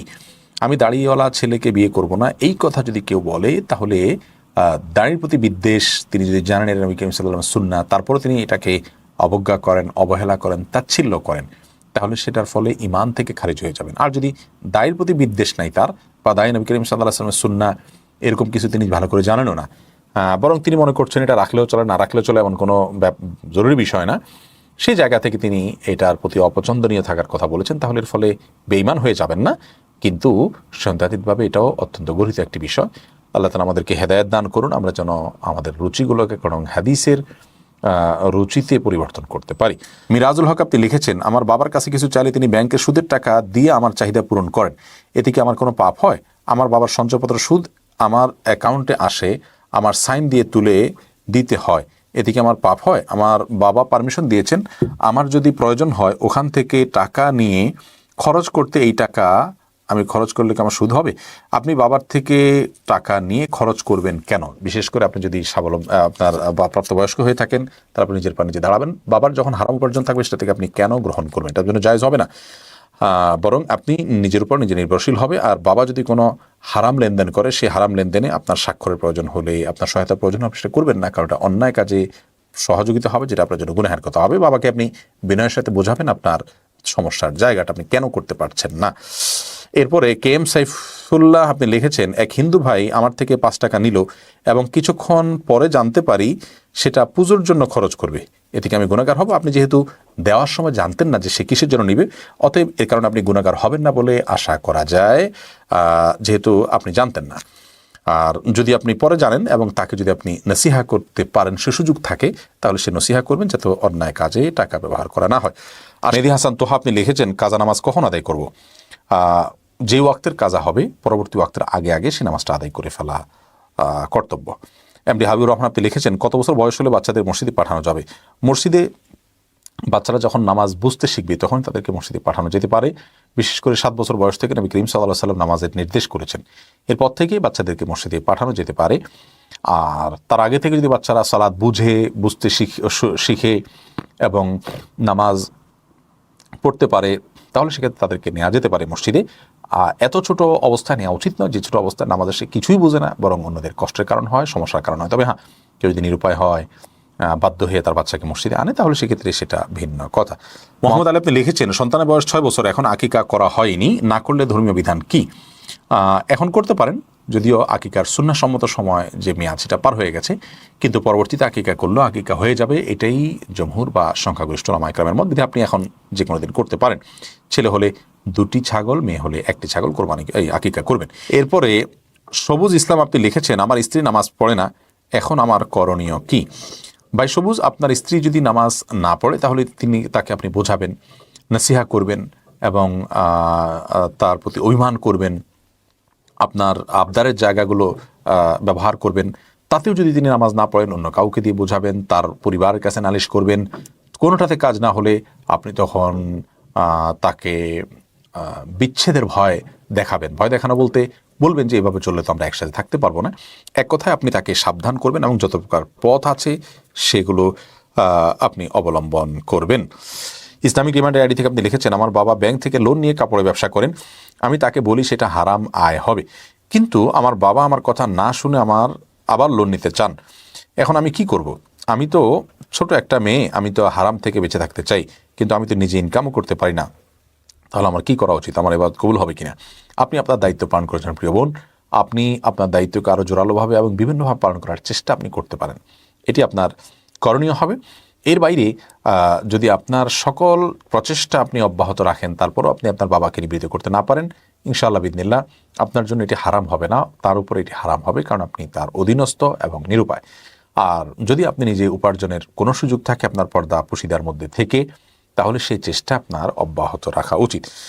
সাদ্দাম হোসেন আপনি লিখেছেন, আমার 2জন কন্যা সন্তান 3 দিন জীবিত থাকার পরে মারা যায়, এতে আমরা মর্মাহত। আমি এবং আমার স্ত্রীকে সকলেই সান্ত্বনা দিয়ে থাকে। আমার কন্যাদের জান্নাতে যাবার ক্ষেত্রে আমাদের সুপারিশ করবে, কথাটা কতটুকু সত্য? তাদের আকিকা দেওয়ার প্রয়োজন আছে কিনা? যদি জন্মের পর 7ম দিন পর্যন্ত তারা বেঁচে না থাকে, তার আগে মৃত্যু হয়, তাহলে আকিকা দেওয়ার প্রয়োজন নাই। 7ম দিন যদি বেঁচে থেকে থাকে তাহলে তাদের 7ম দিনে আকিকা দেওয়া উচিত ছিল। যাই হোক, আপনার সন্তান মৃত্যুবরণ করেছে, তারা আপনার জান্নাতের পথ পরিষ্কারকারী হবে, জান্নাতে অভ্যর্থনা করবে যদি আপনি নিজে ঈমান আমলের মাধ্যমে জান্নাতে যাওয়ার জন্য নিজেকে প্রস্তুত করার চেষ্টা করেন। নবী করিম সাল্লাল্লাহু আলাইহি সাল্লামের একজন সাহাবী, তার ছোট বাচ্চা মৃত্যুর পর তিনি তাকে সান্ত্বনা দিয়ে বলেছেন, তোমার সন্তান যদি তোমার জান্নাতে তোমাকে অভ্যর্থনা করতে আসে তাহলে সেটা তোমার কাছে কেমন লাগবে? তো এই হাদিস থেকে বোঝা যায় যে এই নেয়ামতটি পাওয়া যাবে ইনশাআল্লাহ বিদিনা যদি সবর করা যায়। এমনি জাহিরুল ইসলাম আপনি লিখেছেন, আমার বাবা মারা গেছেন, এখন আমার মায়ের স্বর্ণ অলংকার খুলতে হবে কি এবং সাদা কাপড় পরতে হবে কিনা? আপনার বাবা মারা গিয়ে থাকলে আপনার মার কর্তব্য হলো 4 মাস 10 দিন পর্যন্ত স্বাভাবিকভাবে যেই জায়গায় তিনি আছেন আপনার বাবার মৃত্যুর সময়, সেই বাড়িতে তিনি অবস্থান করবেন। বাড়িতে অবস্থান করবেন মানে এই নয় যে বাড়ির আঙিনা বের হতে পারবেন না, মানে বাড়ির চৌহদি তিনি থাকবেন। একান্ত বাধ্য না হলে, নিরুপায় না হলে, ডাক্তার দেখাইতে হচ্ছে, এরকম জরুরি কোনো প্রয়োজন না হলে তিনি বাহিরে যাবেন না। এবং এই সময়টাতে সাজগোজ বলতে যেটাকে বোঝায় সেগুলো করবেন না, অলঙ্কার এগুলো পরবেন না। এই বিষয়ে বিস্তারিত একটা ভিডিও আমাদের আছে, শুনে নিতে পারেন। এমনি সোহেল রানা আপনি লিখেছেন, সবচেয়ে বাজে কাজ হলো এক আলেম আরেক আলেমের পিছে লাগা, আল্লাহ তাআলা আমাদেরকে হেদায়েত দান করুক। এমনি মাহমুদুল হাসান আপনি লিখেছেন, ইসলামে কি কাগজের টাকা হারাম? না, কাগজের টাকা হারাম হওয়ার কোনো কারণ নাই। এমনি পারুল দাস এআইডি থেকে আমাদের একজন দর্শক লিখেছেন, আমি নিউ মুসলিম, আমি কিভাবে 5 ওয়াক্ত নামাজে মনোযোগী হবে এবং আল্লাহর ভয় ভীত থাকতে চাই, এই জন্য আমার কি করতে হবে তা জানাবেন। দেখুন, আপনাকে প্রথমে আমরা অভ্যর্থনা জানাচ্ছি যে আপনি ইসলামে এসেছেন। আল্লাহ রাব্বুল আলামিন ইসলামের উপর আপনাকে কায়েম দায়েম রাখুন, অটল অবিচল রাখুন। আর 5 ওয়াক্ত সালাতে মনোযোগী হওয়ার জন্য সালাতের আগে মৌলিক একটা বিষয় হলো, আমাদের ভেতরে যখন আখেরাত থাকবে, আল্লাহর প্রতি বিশ্বাস থাকবে, দুনিয়ার মোহ থেকে আমরা যখন নিজেদেরকে পবিত্র রাখতে পারবো, ভোগবাদী চিন্তা ভাবনা থেকে আমরা যখন নিজেদেরকে বের করতে পারবো, তখন উঠতে বসতে চলতে ফিরতে সবসময় আল্লাহ তাআলার কথা চিন্তা আমাদের মাথায় থাকবে। নামাজের মধ্যে সেটা ধরে রাখা সম্ভব। আমরা যদি আপাদমস্তক আপনার ভোগবাদের মধ্যে ডুবে থাকি, তাহলে ওই নামাজের সময়টাতে শুধুমাত্র মনোযোগ ধরে রাখাটা আসলে খুব টাফ, এটা মৌলিক কথা। এর বাইরে নামাজের জন্য আপনি মনোযোগের জন্য যা পড়ছেন সেগুলো আপনি বুঝে বুঝে পড়বেন এবং সেগুলোকে আপনার মিনিংগুলোকে মাথায় আনার চেষ্টা করবেন নামাজের মধ্যে, এবং আপনি আল্লাহকে সম্বোধন করছেন সেটা আপনি জেনে আল্লাহকে সম্বোধন করছেন সে মানসিকতা নিয়ে নামাজ পড়ার চেষ্টা করবেন। নামাজের আগে যথেষ্ট আগে থেকে অন্য সমস্ত ব্যস্ততা থেকে নিজেকে সরাবেন, দূরে সরাবেন এবং আল্লাহর দিকে মনোনিবেশ করবেন। ইনশাআল্লাহ বিদিনিল্লাহ মনোযোগ আসবে। ধীরস্থিরতার সাথে যত ধীরস্থিরতার সাথে প্রত্যেকটা রোকন আদায় করতে পারবেন, ইনশাআল্লাহ বিদিনিল্লাহ আপনার মনোযোগ তত বেশি থাকবে। আর আল্লাহর ভয়ে সন্ত্রস্ত থাকার জন্য আল্লাহ সম্পর্কে জানতে হবে। আপনি কোরআন একটু বুঝে করে পড়ুন। আমি বিশেষভাবে অনুরোধ করবো আপনাকে কোরআন বুঝে পড়ুন, তাফসীর সহকারে পড়ুন, কোনো একজন আলেমের তত্ত্বাবধানে থাকা সম্ভব হলে সেটা করুন, এবং আপনি আল্লাহর কোরআন যত বেশি বুঝে পড়বেন তত বেশি আপনার ভিতরে আল্লাহর ভয় আসবে ইনশাআল্লাহ বিইذনিল্লাহ। সেই সাথে হাদিসের গ্রন্থগুলো আপনি পড়তে পারেন। হাফিজুর রহমান আপনি লিখেছেন, অফিস থেকে বাড়ি বরাদ্দ আছে কিন্তু কর্মী যদি বাসে যাতায়াত করে অর্থ বাঁচায় সেজন্য সে অর্থ তার নেওয়া কি বৈধ হবে? অফিস থেকে গাড়ি বরাদ্দ আছে কিন্তু কর্মী যদি বাসে যাতায়াত করে অর্থ বাঁচায়, এটা আসলে ব্যাখ্যা সাপেক্ষ। আপনাকে অফিস থোক বরাদ্দ দিয়েছে, এটা দিয়ে তুমি কীভাবে তুমি জানো, এরকম যদি হয় তাহলে সেক্ষেত্রে আপনি করতে পারেন। বাসে এসে বাকি টাকা আপনি আপনার পকেটে রাখতে পারেন বা হেঁটে আসেন, এটা আপনার ব্যাপার। আর যদি এমন হয় যে আপনাকে এটার জন্য বিল দিতে হবে, তাহলে আপনি বিল দেন। সেক্ষেত্রে আপনি যদি মিথ্যার আশ্রয় নেন এবং ভুয়া বিল বানান তাহলে সেটা গুনাহের কারণ হবে। আয়ন মাহমুদ আপনি লিখেছেন, মহিলা সুদখোরের কি বাবার সাথে জেনার পাপ হবে? সুদখোরের সুদের কারণে ভয়াবহ পাপ হবে, এবং এ পাপের সর্বনিম্ন স্তর কী হবে হাদিস সেটি বর্ণিত হয়েছে। সেটার আবার বিস্তারিত বিশ্লেষণ, একেবারে বিস্তারিত আপনার সেটার ব্যাখ্যায় যাওয়াটা আমার মনে হয় অনুচিত কাজ। ফারাবি ফারাহা আপনি লিখেছেন, ঋতুবর্তী মহিলা কি কাপড় ছাড়া নুরানি কায়দায় স্পর্শ করতে বা পড়তে পারবে? শুধুমাত্র আলিফ বা তাসাই জাতীয় থাকে, কোরআনের অংশ যদি না থাকে বা ভাঙা ভাঙা অংশ থাকে তাহলে সেক্ষেত্রে ধরতে পারবে, অসুবিধা নেই। আর যদি আমপারা হয়, কোরআনে স্পষ্ট কোরআনের সূরা থাকে এবং কোরআনের অংশ থাকে, তাহলে সেক্ষেত্রে সেটা আপনার কোনো কিছু দিয়ে ধরা উচিত, সরাসরি ধরা উচিত না। তানজিনা শারমিন তানমি আপনি লিখেছেন, আমি জীবনে অনেক ওয়াক্ত নামাজ কাজা করেছি, তার হিসেব নেই, কি করতে পারি? আনুমানিক হিসাব বের করবেন, করে এখন থেকে সেটার কাজা করে শেষ করার চেষ্টা করবেন। ইসলাম লাইফ আইডি থেকে আপনি লিখেছেন, মৃত ব্যক্তির সাবান কি ব্যবহার করা যাবে? যাবে, কোনো অসুবিধা নেই। এমডি সিরাজ লিখেছেন, ওজুর পানি থাকার পরও কি তায়াম্মুম করা যাবে? ওজুর পানি আছে, ব্যবহার করতে পারেন, তারপরও তায়াম্মুম করতে পারবেন না। তায়াম্মুম তখন করতে পারবেন যে ওজুর পানি আছে কিন্তু ব্যবহার করলে আপনি অসুস্থ হয়ে যাবেন, বড় কোনো বিপদের ভয় আছে, বিকল্প কোনো ব্যবস্থা নেই গরম পানি করার, তাহলে সেক্ষেত্রে তায়াম্মুম করতে পারবেন, অর্থাৎ আপনি নিরুপায় হলে তখন তায়াম্মুম করতে পারবেন। শারিয়ার হোসেন লিখেছেন,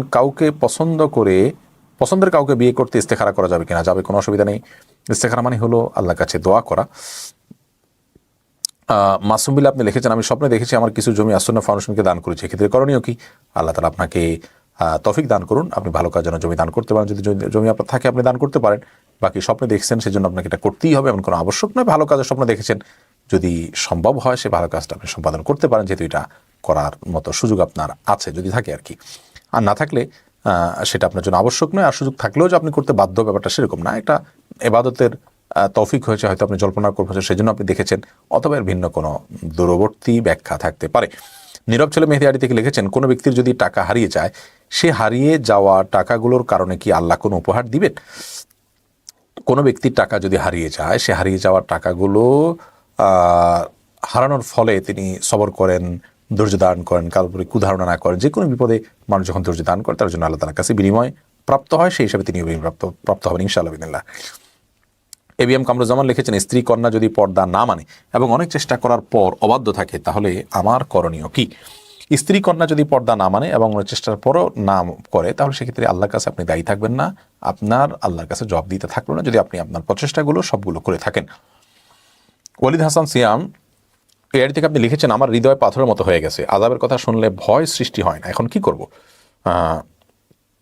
দেখুন, যদি কান্না না আসে তাহলে হাদিসে আসছে যে এফাইল্লাম তাবকু ফাতাবাকু, কান্না না আসলে কান্নার ভান করা উচিত। আর সেক্ষেত্রে কান্না কেন আসছে না? অন্তর গলে গেছে। আপনি কোরআন পড়ুন বুঝে এবং হাদিস পাঠ করার চেষ্টা করুন, আল্লাহর সাথে একান্তে কথা বলার চেষ্টা করুন, নিজের অন্তরকে বিগলিত হওয়ার মতো কাজগুলো করুন। আল্লাহ তাআলা বলেছেন, ইযা যুকিরাল্লাহু ইন্নামাল মুমিনুনা আল্লাযীনা ইযা যুকিরাল্লাহু ওয়াজিলাত কুলুবুহুম, ঈমানদার তারা যাদেরকে আল্লাহর কথা স্মরণ করানো হলে তারা তাদের অন্তরগুলো গলে যায়। অতএব আল্লাহর কথা স্মরণ করবেন এবং জিকির করবেন।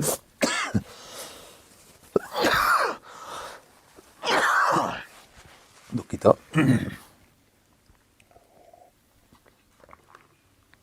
এর মাধ্যমে ইনশাআল্লাহ দিন আপনি আপনার এই শক্ত অন্তরকে নরম করার চেষ্টা করতে পারবেন। মোল্লা সেলিম এআইডি থেকে আপনি লিখেছেন, প্রবাস জীবনে শত ব্যস্ততার মধ্যেও শরীর সমাধান লাইভ অনুষ্ঠান দেখার জন্য সময় সাজিয়ে নিয়ে বসে থাকি। মহান আল্লাহ আরশের মালিক দয়াময় আল্লাহর কাছে আহমদুল্লাহ সাহেদুর সুদীর্ঘ হায়াতে এবার কামনা করি। ভাই মোল্লা সেলিম, আল্লাহ আপনাকে ভালোবাসুন যে আল্লাহর জন্য আপনি আমাদেরকে স্নেহ করেন, এবং আপনার এই উৎসাহমূলক মন্তব্য আমাদেরকে অনেক বেশি অনুপ্রাণিত করবে। আমরা দোয়া চাই আল্লাহ যেন আমাদেরকে ইখলাস দান করেন, আমরা যেন আল্লাহ সন্তুষ্টির উদ্দেশ্যে শুধুমাত্র কাজ করতে পারি এবং হেদায়েতের উপরে থাকি, আমাদের দ্বারা উম্মার জন্য কোনো ক্ষতি না হয়, আমরা যেন উম্মাকে কোরআন এবং সুন্নাহর পথে, কল্যাণের পথে পথ প্রদর্শন করতে পারি। দোয়া করবেন। আপনাদের এই প্রেরণা আমাদের পথ চলার অন্যতম একটা পাথেয়। আল্লাহ তাআলা আপনাদের কৌতুক বিনিময় দান করুন।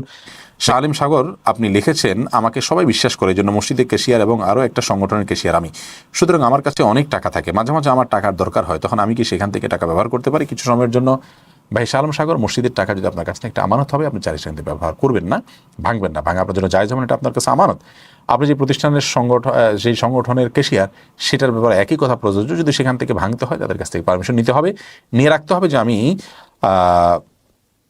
আপনার কি যেন বলে আপনার সেটা আপনি তাদের কাছ থেকে অনুমতি নিয়ে অনুমতি সাপেক্ষে ব্যবহার করতে পারেন, যদি তারা অনুমতি দিয়ে রাখেন। ফয়সাল বিন ইসলাম আপনি লিখেছেন, আমি একজন দুবাইয়ের মসজিদে কর্মরত। প্রত্যেক ওয়াক্তের পরে আমাকে অজুখানা এবং বাথরুম পরিষ্কার করতে হয়। সেক্ষেত্রে আমাকে কিভাবে পরিচ্ছন্ন হতে হবে এবং কি পরিচ্ছন্নতা ব্যতীত অজু করে সালাত আদায় করা যাবে না? আমাকে প্রতিনিয়ত মসজিদে থাকতে হচ্ছে, মসজিদের আদব রক্ষার্থে কিছু গুরুত্বপূর্ণ নসিহা দিবেন। ভাই ফয়সাল, মসজিদের খেদমত করতে পারা এটা অনেক বড় একটা সৌভাগ্যের বিষয়। আল্লাহ তাআলা শুকর আদায় করতে হবে আপনাকে এই জন্য যে আপনি মসজিদে থাকতে পারছেন, আলহামদুলিল্লাহ। দ্বিতীয়ত, আপনি মসজিদের বাথরুম এবং অজুখানা যখন পরিষ্কার করবেন, যথাসম্ভব আমি জানি মিডল ইস্টের প্রত্যেকটা মসজিদগুলোতে পাওয়ারফুল পানির মানে স্পিডি পানির পাইপ থাকে, এই পাইপগুলো দিয়ে সাধারণত পরিষ্কার করা হয়। তো এগুলোতে আপনার ময়লা নিজের গায়ের দিকে আসার সম্ভাবনা খুবই ক্ষীণ। অনেক সময় বড় জুতা থাকে, সেই বড় জুতাগুলো গোছা পর্যন্ত ঢাকা যায়, সেগুলো পরে অনেকে ধুয়ে থাকেন, সেটা তো করাই যেতে পারে। অতএব আপনি অপবিত্র হবেন তখনই যখন আপনি নিশ্চিত যাবেন যেটা নাপাক আপনার গায়ে লেগেছে। আপনি পানি মেরেছেন, সেখান থেকে হয়তো কিছু পানি এসেছে, ভালো পানি হতে পারে, খারাপ পানি হতে পারে, এই সন্দেহের কারণে আপনার শরীর কিন্তু নাপাক হবে না। তারপরেও পেশাব থেকে পবিত্রতার ব্যাপারে সর্বোচ্চ চেষ্টা আমাদের সবসময় থাকা উচিত। আর মসজিদে আপনাকে যেহেতু থাকতে হয়, মসজিদের পাশে কোনো কক্ষ করে দেওয়া আছে নিশ্চয়ই, তাহলে সেক্ষেত্রে মসজিদের পাশে যদি কক্ষ করে দেওয়া হয় আলাদা করে, তাহলে সেটা মসজিদের অংশ নয়, সেটা আপনার রুমের অংশ। তারপরেও মসজিদের ভেতরে যদি আপনাকে থাকতে দেওয়া হয়, তাহলে সেক্ষেত্রে তো ইতিকাফের নিয়ত করে আপনি থাকবেন, এবং আল্লাহর ঘর, সেই আল্লাহর ঘরের যাতে অসম্মান না হয় সেজন্য সেখানে দুনিয়াবি আলাপ সালাপ, একান্ত নিজের স্বার্থ সংশ্লিষ্ট দুনিয়াবি আলাপ যেগুলো কথা বলছি, সেগুলো আপনি করবেন না যথাসম্ভব। তবে মসজিদের পাশে যদি কোনো কক্ষ করে দেওয়া থাকে ইমাম মুয়াজ্জিনের কক্ষের মতো করে, সেখানে আপনি আপনার মতো করে থাকতে পারেন। সুলতান আহমেদ আপনি লিখেছেন, আমি একজন রাইডার, অনেক সময় বৃষ্টিতে ভিজে ভিজে ডেলিভারি দিতে হয়। ডেলিভারি দেওয়ার সময় বৃষ্টিতে রাস্তায় জমে থাকা অপবিত্র পানি জামা এবং গায়ে লাগে, এমত অবস্থায় সালাত আদায় করার বিধান কি? ভাই সুলতান আহমদ, রাস্তায় যে পানিগুলো জমে থাকে, লেগে থাকে, এগুলো অপবিত্র আপনি কীভাবে নিশ্চিত করেন? যদি আপনি দেখেন যে কোথাও পেশাব লেগে আছে, সেটা আপনার গায়ে এসে পড়েছে, তাহলে সেটা অপবিত্র। তাহলে সেই জায়গায়, যে জায়গায় পড়েছে, ওই জায়গাটা আপনি ধুয়ে ফেললে হবে। বড়জোর আপনার পায়ের গোছা নিচের দিকে লাগবে, এর বেশি তো না। আর যদি রাস্তায় ময়লাযুক্ত পানি দেখেন আপনি, বৃষ্টির পানি জমেছে, তাহলে সেটা নোংরা কিন্তু অপবিত্র না। অর্থাৎ ময়লা আছে, কাদাযুক্ত পানি তো আর অপবিত্র না, যার কারণে এটা লাগলে আপনার নামাজের ক্ষতি হবে না, ব্যবস্থা নামাজ পড়তে পারবেন। বিশেষ করে যদি এরকম পানি লাগে, পরবর্তীতে আবার বৃষ্টিতে বা ভালো পানিতে সেটা ধুয়ে চলে যায়, তাহলে তার কোনো অসুবিধাই নাই, আপনি নামাজ পড়তে পারবেন। মোহাম্মদ হাবিব আপনি লিখেছেন, আমি পুলিশের জব করি, ঊর্ধ্বতন অফিসার একজনের কাছে উৎকোচ গ্রহণের জন্য আমাকে পাঠান। চাকরি বাঁচানোর জন্য তার নির্দেশ পালন করা কি জায়েজ হবে? এক্ষেত্রে আমার করণীয় কি? ভাই হাবিব, আল্লাহ রাব্বুল আলামিন সূরা মায়েদা 2 নম্বর আয়াতে বলেছেন, ওয়ালা তাআওয়ানু আলাল ইসমি ওয়াল উদওয়ান, তোমরা গুনাহ এবং সীমালঙ্ঘনের কাজে একে অন্যের সহযোগিতা করো না। একজন উৎকোচ গ্রহণ করবেন, তিনি ঘুষ খাবেন, হারাম করছেন, আপনি তার ঘুষটা এনে দিয়ে হারামের সহযোগিতা করছেন। এই কাজটি আপনার জন্য করা উচিত নয় এবং করা জায়েজ নয়। আপনি এই কাজ না করার ফলে যদি আপনার চাকরি চলে যায়, আপনি সেই চাকরি চলে যাওয়াটাকে যদি সয়ে নিতে পারেন, সেটা হবে আপনার জন্য তাকওয়ার দাবি এবং সেটা হবে অনেক বেশি সওয়াবের।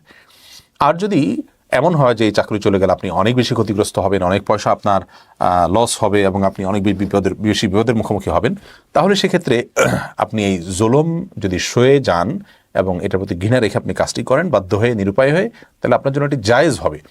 কিন্তু মনে রাখবেন, আল্লাহর ভয়ে, আল্লাহর প্রতি তাকওয়ার জায়গা থেকে আপনি যদি এই অন্যায় থেকে নিজেকে সরিয়ে রাখেন, ইনশাআল্লাহ বিদিন আল্লাহ তাআলা আপনার রিজিকের ব্যবস্থা করবেন। দুনিয়াতে বেঁচে থাকার জন্য আল্লাহ রাব্বুল আলামিন মানুষকে খুব বেশি কষ্ট দেন তা কিন্তু না, খুব সামান্য পরিশ্রমে কিন্তু মানুষ বেঁচে থাকার উপকরণ বের করতে পারে। বিধায় আমি আপনাকে এখানে ঈমানের দাবি পালন করার পরামর্শ অবশ্যই দিব।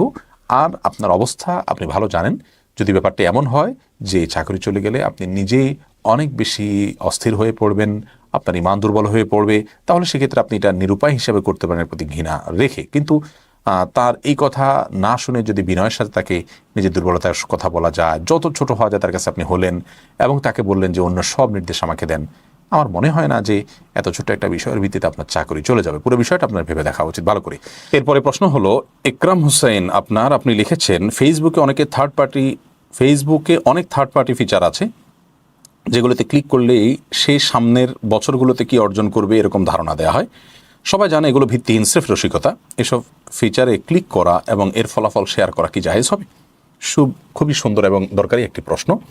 দেখুন, আল্লাহ তাআলা আমাদেরকে হেফাজত করুন এবং মাফ করুন। আমরা আজকাল সব কিছু নিয়ে হেয়ালিপনা করি এবং সব কিছু নিয়ে আমরা মজা করি। এর মাধ্যমে প্রমাণ হয় যে আমাদের পুরো শরীরে, পুরা চিন্তা চেতনায়, মননে দুনিয়া প্রবেশ করে বসে আছে। আমাদের মধ্যে আখিরাতের চিন্তা, আল্লাহ তাআলার ভয়, আল্লাহর কাছে দাঁড়ানো এবং জবাবদিহিতার যে বিষয় আছে সেগুলো থেকে আমরা অনেক দূরে সরে গেছি। যার কারণে মৃত্যু এবং গায়েবের বিষয়, কোরআন এবং হাদিস যেগুলোকে খুব সিরিয়াসনেসের সাথে দেখেছি, সেই বিষয়গুলোকে আমরা অনেক খেয়ালিপনার সাথে দেখে থাকি। আল্লাহ আমাদের হেফাজত করুন। ফেসবুকে যেসব থার্ড পার্টি ফিচারের কথা বলা হলো, এগুলোতে ক্লিক করলে সামনের বছর কি হবে না হবে, আমি এত বছর পরে কীরকম হবে না হবে, এই জিনিসগুলো দেখানো হয়। এগুলো দেখা, যদিও এটা মজা করেই হোক, কিন্তু ভবিষ্যতের কোনো বিষয় কারোর কাছ থেকে জানার চেষ্টা করা, এটাই এক ধরনের ত্রুটি এবং অপরাধ। বিশেষ করে তিনি ত্রিকালদর্শী, তিনি জানেন আমার ভবিষ্যৎ কী হবে, সেই জায়গা থেকে তিনি আমাকে বলে দিচ্ছেন, গাইড করছেন। এরকম চিন্তা, এরকম ভাবনা যদি কারোর মনের মধ্যে আসে, তাহলে সেটা গর্হিত কাজ। আল্লাহ রাব্বুল আলামিন কোরআন কারীমে বলেছেন, ওয়াল্লাযীনা হুম আনিল লাগwi মু'রিদুন। আমরা জানি যে এটা মিছামিছি এবং স্রেফ মজা, তাহলে এই কাজটার মানে কি দাঁড়ালো? পুরাই একটা অনর্থক কাজ। আল্লাহ তাআলা সফল ঈমানদারদের বৈশিষ্ট্য বলতে গিয়ে বলেছেন তারা অনর্থক কাজ থেকে বেঁচে থাকে। এবং নবী করিম সাল্লাল্লাহু আলাইহি সাল্লাম বলেছেন তার বিখ্যাত এক হাদিসে, মিন হুসনি ইসলামিল মারই তারকু মা লা ইয়ানি। হাদিসটি তিরমিজি শরীফের হাদিসে কিতাবে বর্ণিত হয়েছে, যার অর্থ হলো একজন মুসলমানের ইসলাম সৌন্দর্য মণ্ডিত হয় যখন তিনি অহেতুক এবং অনর্থক কার্যকলাপ থেকে নিজেকে বাঁচিয়ে রাখতে পারেন। এজন্য প্রিয় ভাই আমার, প্রিয় বোন আমার, এই সমস্ত ফিচারগুলো, এই সমস্ত অ্যাক্সেসগুলো থেকে আমাদের ভবিষ্যৎ কী হবে আমরা জানলাম, সেটা শেয়ার করলাম, মজা করলাম। এই কাজগুলো নিছকই অনর্থক কাজ করে আপনার কোনো প্রকার মজা করা, বিনোদন করা, সেটাও ইসলাম শরিয়া কর্তৃক গ্রহণযোগ্য নয়। আর একটি হাদিস আমরা সবাই কম বেশ জানার কথা, যে নবী করিম সাল্লাল্লাহু আলাইহি ওয়াসাল্লাম বলেছেন, কেউ যদি কোনো গণকের কাছে যায় এবং তার কাছে জিজ্ঞাসা করে তার ভবিষ্যৎ সম্পর্কে, তাকে যদি বিশ্বাস নাও করে, তারপরেও তার 40 দিন পর্যন্ত ইবাদত কবুল হয় না, সালাত কবুল হয় না। আর যদি কেউ কোনো গণকের কাছে গিয়ে তার কাছ থেকে কিছু জিজ্ঞাসা করে তার কথাকে বিশ্বাস করে, তাহলে সেক্ষেত্রে সে ব্যক্তি মুহাম্মদ সাল্লাল্লাহু আলাইহি ওয়াসাল্লামের প্রতি আনিত দ্বীনকে অস্বীকার করল। মুস্তাদ বাজারের এই হাদিসটি আমরা অনেকেই জেনে থাকবো। তো এই হাদিসের আলোকেও এটি সহিহ মুসলিমে বর্ণিত হয়েছে। তো এই আগের হাদিসটি সহিহ মুসলিমে বর্ণিত হয়েছে, পরটি মুস্তাদ বাজারে বর্ণিত হয়েছে। এই হাদিসের আলোকেও স্পষ্টত বোঝা যায় যে আসলে এই সমস্ত ফিচারগুলো, এগুলোর ব্যবহার করা এবং এগুলোকে নিয়ে মজা করা, রসিকতা করা একজন ইমানদারের বিশ্বাসের সঙ্গে যায় না। আল্লাহ আমাদেরকে বোঝার তৌফিক দান করুন। কামরুল ইসলাম আপনি লিখেছেন, আপনার একটা অডিও বক্তব্য সোশ্যাল মিডিয়াতে অনেকে শেয়ার করছেন, সেখানে আপনি তাবলিগের চিল্লাকে বিদাত বলেছেন। চিল্লা কি আসলেই বিদাত? ভাই কামরুল ইসলাম, সেই অডিও বক্তব্যটি আমার শোনার সুযোগ হয়েছে।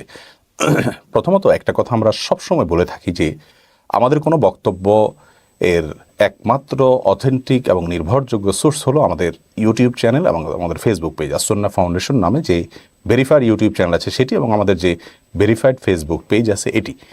এর বাইরে আমাদের বক্তব্য অনেকেই ধারণ করেন, তারা ক্যামেরায় ধারণ করার পর সেটাকে তারা তাদের মতো করে কাটসাট করতে গিয়ে কোনো হেরফের হতে পারে, ইচ্ছাকৃত কোনো কারসাজি করা হতে পারে, জোড়াতালি দেওয়া হতে পারে, নানান সম্ভাবনা আছে। তো এই জন্য আমাদের বক্তব্য সবসময় আমাদের পেজ এবং চ্যানেল থেকে কোট করার জন্য আমরা অনুরোধ করে থাকি।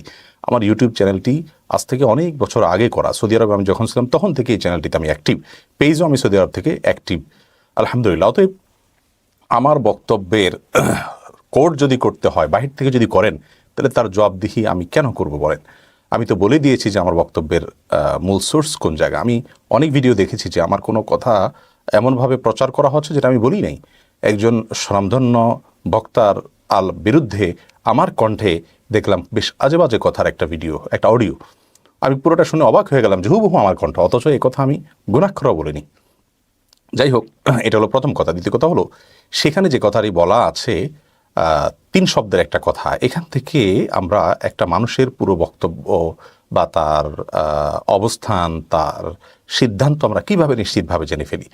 সেখানে যেটুকু বলা আছে আমার যতটুকু মনে পড়ে, বেদাতি পন্থায় 3 চিল্লা দেওয়া, তাবলিগে 3 চিল্লা দেওয়া বেদাতি পন্থায়। তো এখানে এটা যদি আমার বক্তব্য হয়ে থাকে, আমি জানি না এটা আদৌ আমার বক্তব্য কিনা, আমার মনে পড়ে না আমি এরকম কোনো কথা বলেছি। যদি আমার বক্তব্য হয়েও থাকে, তাহলে সেক্ষেত্রে আপনি লক্ষ্য রাখবেন যে বেদাতি পন্থায় 3 চিল্লা দেওয়া এর মানে হলো, যদি কেউ 3 চিল্লাটার এই উপকরণকে ইবাদত বানিয়ে ফেলে, এটাকে সুন্নাহ মনে করে, এটাকেই শরীয়ত বানিয়ে ফেলে, এটাকে এরকম আবশ্যক করে ফেলে, তাহলে সেক্ষেত্রে সেটা বেদাত যে হবে সেটা বলাই বাহুল্য। এবং এই ব্যাপারে তো কোনো আলেমেরই কোনো দ্বিমত নেই আমি যতটুকু জানি। তো সেই পন্থায় যদি কেউ দেয়, সেই কথা বলা হয়েছে এখানে। আর এক্ষেত্রে আমার ব্যাখ্যা একেবারে ক্লিয়ার। এ বিষয়ে আমার মনে হয় অন্তত কয়েকশবার ফতোয়া প্রশ্ন উত্তর আমরা দিয়েছি। যে অনেকে বলেন যে বিশ্ব ইজতেমা এটা বেদাত, অনেকে বলেন 3 চিল্লা 1 চিল্লা বেদাত। আমরা বিনয়ের সাথে বেশ অনেকবার এগুলোর উত্তর দিয়েছি।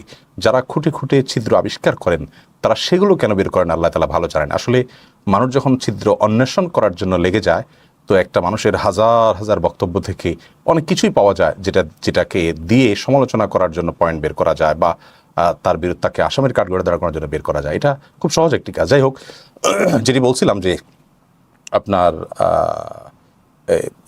এই বিশ্ব ইজতেমা বিদআত কিনা, এটা প্রশ্ন আমাদের কাছে অনেক আসছে এবং শতবার এটা উত্তর দিয়েছি বিভিন্ন জায়গায়, আমাদের লাইভেই বিভিন্ন জায়গায় হয়তো আছে।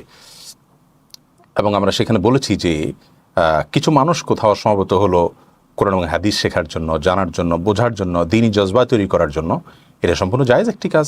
এটা বেদাত হতে যাবে কেন? এটা যদি বেদাত হয় তাহলে সেক্ষেত্রে আমাদের এই যে লাইভ অনুষ্ঠান এটাও বেদাত হবে। আমরা যত প্রকার দ্বীনি প্রোগ্রাম করে থাকি, সম্মেলন আয়োজন করে থাকি, যত প্রকার ইজতেমা করে থাকি, সবগুলো বেদাত হবে তাহলে। হ্যাঁ, কেউ যদি সেখানে বিশেষ কোনো ভুল উদ্দেশ্য নিয়ে যায় যে সেখানে গেলে আল্লাহ তাআলা দোয়া কবুল করবেন, এই জায়গা থেকে যে সেই জায়গার বিশেষ বরকত আছে, সেই জায়গার বরকতময় মক্কা মদিনা বা আপনার অন্যান্য দোয়া কবুলের জায়গাগুলোর মতো একটা জায়গা মনে করে, অথবা সেখানে যাওয়াকে হজের সাথে তুলনা করে, যেমন হাতে গোনা 2-4 জন করে, যাদেরকে গুনেও হয়তো বের করলে হাতে গোনা কয়েকজন হবে। যাই হোক, তো এই রকম চিন্তাধারণে যদি কেউ করে তাহলে সেটা বেদাত হবে, সেটা ভুল হবে। কিন্তু এছাড়া বাইরে এটা ভুল হওয়ার তো কোনো কারণ থাকতে পারে না। একটা হলো উপকরণ, আর একটা হলো ইবাদত। ইবাদতের উপকরণ, এই উপকরণটা কখনো বেদাত হয় না যদি সেটাকে উপকরণ হিসেবেই রাখা হয়। আমরা যত ইবাদত করি, বিমানে যাচ্ছি, এটা উপকরণ। আমরা কোনো দিন শেখার জন্য 1 ঘন্টা একটা সেশন বের করেছি, এটা উপকরণ, এটা মাধ্যম। তো উপকরণ কিভাবে আপনার বেদাত হবে যদি সেটাকে ইবাদতে পরিগণিত করা না হয়? বিধায় আপনার কেউ 40 দিন, কেউ আপনার 120 দিন 3 চিল্লা কোথাও গেলেন দিন শেখার জন্য, দিন বোঝার জন্য, এই 3 চিল্লার 1 চিল্লা ফিক্স করে গেলে এটা বেদাত হতে যাবে কি কারণে? তাহলে সেক্ষেত্রে আমরা যে অনার্স করে থাকি, মাস্টার্স করে থাকি হাদিসের উপরে, তাফসিরের উপরে, বিভিন্ন সাবজেক্টের উপরে, এই যে মেয়াদ, এই মেয়াদটাও তো কোরআন হাদিসে নাই, তাহলে এটা বেদাত হয়ে যাবে। আল্লাহ মাফ করুক। এই বিষয়গুলো খুব সহজ সরল, কিন্তু এগুলোকে আমরা এত ঘোলাটে করে ফেলছি এবং এত বেশি জটিল বানিয়ে ফেলেছি যে খুবই আপত্তিকর। মোদ্দা কথা হলো যে অডিও আমাদের নামে প্রচারিত হচ্ছে, এই অডিও বক্তব্যে কোন প্রকার কারসাজি হয়েছে বলে আমাদের জোরালো ধারণা, এরকম কথা আমি বলেছি, আমার মনেই পড়ে না। আর দ্বিতীয় কথা হলো যে যদি কেউ এই 3 চিল্লাকে মাকসাদে আসলি বানিয়ে নেয়, এটাকে যদি উপকরণ নয় বরং ইবাদতের পর্যায়ে নিয়ে যায়, এটাকেই যদি মুখ্য বানিয়ে ফেলে, তাহলে সেক্ষেত্রে সীমালঙ্ঘন হবে, সেটা ত্রুটি হবে, সেটা অগ্রহণযোগ্য হবে। কিন্তু একটা কোর্স, এই কোর্সকে বেদাত বলার তো কোনো যুক্তি থাকতে পারে না। এটুকু বোঝার জন্য খুব বেশি পণ্ডিত হওয়ার তো দরকার নেই। আল্লাহ তাআলা মাফ করুক। আমরা কোনো কিছু পেলেই সেটা নিয়ে খুব বেশি হুমড়ি খেয়ে পড়ি। এবং সবচেয়ে বড় কথা হলো, আব্দুল্লাহ জাহাঙ্গীর যে কথাটি বলেছেন, যাকে আমাদের ভালো লাগে তার অনেক বড় বড় ত্রুটিগুলোকে আমরা ধামাচাপা দেওয়ার চেষ্টা করি। যারা আমাদের এই বক্তব্যগুলো নিয়ে খুব বেশি সোচ্চার, আমি যদি তাদের পছন্দের অনেক বড় বড় পরিচিত অনেক ভালো ভালো মানুষ, অনেক ব্যাপক পরিচিতি মানুষের মধ্যে আছে, এরকম মানুষদের শত শত ত্রুটি আছে যেগুলো দিনের আলো মতো পরিষ্কার, সেগুলোর পরে যদি বলি যে তারা কেন বলেন না ফেসবুকে, কেন সেগুলো নিয়ে আলোচনা করেন না, বোধহয় কোনো জবাব তাদের কাছে থাকবে না। বরং সেখানকার কোনো ভুল ত্রুটি থাকলেও সেটাকে ধামাচাপা দেওয়া, বিভিন্ন ব্যাখ্যা করার চেষ্টা আমরা করি। আর যাকে ভালো লাগে না বা যার প্রতি হিংসা হয় বা কোনো কারণে তাকে অপছন্দ হয়, নিজের মনে হয় না, কোনো কারণে শত্রু ভাবাপন্ন মানসিকতা থাকে, তখন তার ভালো কিছু থাকলেও সেটাকে আপনার দোষণীয় বলে পেশ করার এবং সেটাকে দোষ হিসাবে দেখানোর একটা চেষ্টা করা হয়। ইমানদারের খাসলত কি এটা? ইমানদার তো কোনো কথার একাধিক ব্যাখ্যা থাকলে ওজোর তালাশ করবে, কোন একটা ব্যাখ্যা বাইর করবে। ইমানদারের কাজকে ছিদ্র অন্বেষণ করা, পেছনে লাগা, বলা তাজাসসু, আল্লাহ বলেছেন তোমরা একজন একজনের পেছনে পড়ো না। আজকে এই আয়াত সবচেয়ে বেশি অসহায় আলেমদের কাছে, এক শ্রেণীর দায়ীদের কাছে, এক শ্রেণীর দিনদারদের কাছে আজকে এটা সবচেয়ে বেশি অসহায়। আমরা পিছিয়ে পড়ে লেগে পড়া থাকাটাকে এবাদত মনে করছি। শয়তান আমাদের কাছে এটাকে দিনের কাজ মনে করে ফেলছে। আপনি নিজের পেছনে নিজে লাগলে দেখবেন বহু কিছু আবিষ্কার করতে পেরেছেন। আপনার পছন্দের লোকগুলোর পেছনে আপনি লাগছেন না কেন? কারণ তারা আপনার ভাই। তো আমি সেই কাজটা আমিও করি, আমি কারোর পেছনে লাগার চেষ্টা করি না, ছিদ্রান্বেষণ করার চেষ্টা করি না, কারণ আমি আমার ভ্রাতৃত্বের গণ্ডিটাকে অনেক বড় মনে করি, অনেক বড় মনে করি। আব্দুল্লাহ জাহাঙ্গীর রহমাল্লাহ বলতেন যে বাংলাদেশে যত মহৎ পথ আছে আলেমদের, প্রত্যেকের নিজেদের মধ্যে তাদের কম বেশ মতপার্থক্য আছে, গ্রুপ আছে, তারা কিন্তু নিজেদের পারস্পরিক মতপার্থক্যগুলো ওপেন প্ল্যাটফর্মে বলে বেড়ান না, বরং সেটা নিজেদের মধ্যে রাখেন, কারণ তাদের নিজস্ব ব্যাপার। তো তিনি বলেছেন একবার আমাকে স্পষ্ট সরাসরি যে আমি মনে করি এই গণ্ডিটা আর একটু বড় করলেই আমাদের সমস্যার সমাধান হয়ে যায়। অর্থাৎ আমরাই তো, যখন আমরা চিন্তা করছি একটা ছোট্ট বলয় থেকে যে আমাদের মধ্যে দুটা গ্রুপ আছে, তো আমরাই তো, এটা আমাদের মধ্যে থাকুক। আমাদের যারা ভিন্ন মত লালন করেন বা আমাদের বিপক্ষে যারা, তাদের কাছে যেন না যায়, সেজন্য আমরা ওপর প্ল্যাটফর্মে আলোচনা করি না। তো আমরা তো মুসলমানরা সবাই আমরাই, তো আমাদের মধ্যে তো সীমাবদ্ধ থাকা উচিত। আমরা ফেসবুকের মতো ওপেন প্ল্যাটফর্মে যদি সেটা আলোচনা করি, তাহলে সেটা নাস্তিকদের হাসির কারণ হতে পারে। সেই চিন্তাটা আমাদের কেন আসে না? যাই হোক, আল্লাহ তাআলা আমাদেরকে হেদায়েত দান করুন। একবারে স্পষ্ট যে আপনার এই চিল্লা বা তিন চিল্লা এরকম কোনো মেয়াদ ফিক্স করে কেউ যদি দিন প্রচারের কাজে বের হয়, দিন শেখার কাজে বের হয়, তাহলে এই চিল্লা বা তিন চিল্লা দেয়াটাকে বেদাত বলা, এটার কোনো কারণ থাকতে পারে না। আমি শতবার এই বিষয়ে উত্তর দিয়েছি, কিন্তু দুঃখজনকভাবে কোত্থেকে কি জোড়াতালি দেওয়া ভিডিও নাকি পুরাতন কোনো ভিডিওর অপূর্ণাঙ্গ অংশ, সেটাকে বের করে এনে এখন আমাদের কিছু ভাইরা আলোচনা করছেন। আল্লাহ তাআলা আমাদের সবাইকে হেদায়েত দান করুন এবং সঠিকের পথে থাকার তৌফিক দান করুন। মাইনুল হক আপনি লিখেছেন, কোনো মেয়ে যদি তার মহারণা হিসাবে স্বামীর কাছে এটা চায় যে স্বামী সামর্থ্যবান হলে তাকে হজ অথবা উমরা করাবে, তাহলে মহারণা হিসাবে কিভাবে কাবিন হবে, অথবা ইসলামকে এই ধরনের প্রতিশ্রুতিকে কাবিন হিসাবে মেনে নেওয়া যাবে? হজ বা উমরা করাবে, হজ বা উমরার টাকাটা তো আসলে আপনার মূল্যটা তো পরিবর্তন হয়, একের সময় এক এক মূল্য হয়। এই ধরনের শর্ত দেওয়া যাবে কি না, এই প্রশ্নটা আমরা স্কিপ করছি। এমনিতে মৌলিকভাবে এটাতে কোনো অসুবিধার কিছু দেখছি না, বাট সমস্যার জায়গা হলো যে স্বামী সামর্থ্যবান হলে তাকে হজ করাবে, তার মানে যখন সামর্থ্যবান হবে না তার কি হজ করাবে না? তাহলে সেক্ষেত্রে মহারণা কী থাকবে? এই জন্য এই প্রশ্ন উত্তরটা আমরা স্কিপ করছি। ইনশাআল্লাহ বিদিল্লাহ পরবর্তীতে আমরা প্রশ্ন উত্তর দেওয়ার চেষ্টা করব। এরপরে সুমন বিন রাশেদ আপনি লিখেছেন, সুইজারল্যান্ড যন্ত্রণা ছাড়া মৃত্যুর জন্য আত্মহত্যা করার একটা মেশিন আবিষ্কার করেছে এবং আইনিভাবে সেটি স্বীকৃতি দিয়েছে। এ সম্পর্কে যদি কোরআন সুন্নাহর আলোকে কিছু বলতেন। প্রথম কথা হলো, ইসলামী শরীয়তের দৃষ্টিকোণ থেকে আত্মহত্যা হারাম, আমরা সবাই কম বেশি জানি। নবী করিম সাল্লাল্লাহু আলাইহি সাল্লাম বলেছেন, যে ব্যক্তি আত্মহত্যা করে কিয়ামতের দিন আল্লাহ রাব্বুল আলামিন তাকে সেই বস্তু দিয়েই শাস্তি দিতে থাকবেন যেই বস্তু দিয়ে সে নিজেকে শেষ করেছে, অর্থাৎ আত্মহত্যা করেছে। হাদিসটি বুখারী মুসলিম এক বর্ণনা করেছে। আর এর বাইরে আল্লাহ তাআলা কোরআন কারীমে বলেছেন, ওয়া তাকতুলু আনফুসাকুম, তোমরা নিজেদেরকে শেষ করে দিও না, হত্যা করো না। এটা সুস্পষ্ট কাবিরা গুনাহ, আত্মহত্যা এটা মহাপাপ। আত্মহত্যা মানুষ তখনই করে যখন আল্লাহ রাব্বুল আলামিনের প্রতি বিশ্বাসের জায়গাটা তারা থাকে না। আপনি যদি বিশ্বাস করেন যে আল্লাহ রাব্বুল আলামিন আপনাকে দেখছেন, আপনার সব কিছু সামলাবেন, আল্লাহ তাআলা আপনার রক্ষাকারী, আল্লাহ তাআলা আপনার হেফাজতকারী, তাহলে সেক্ষেত্রে আপনি আত্মহত্যা করতে পারেন না।